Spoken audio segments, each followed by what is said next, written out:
July 14 to September 30, 2023 po. Okay. Ano naman ang masasabi mo? Ano naman ang observations mo sa tatlong dokumentong ito?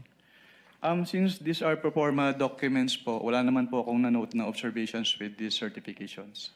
Anong ibig sabihin ng pro forma?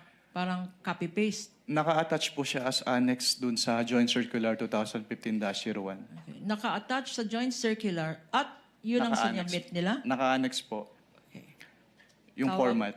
Ang tawag doon ay Pro forma po. Naka-annex yung format dun sa Joint Circular 2015-01. ang tawag ko doon copy-paste.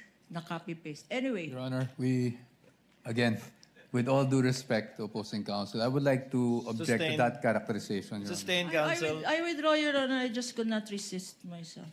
Sustained. Counsel No. may proceed. Provisions of the joint circular.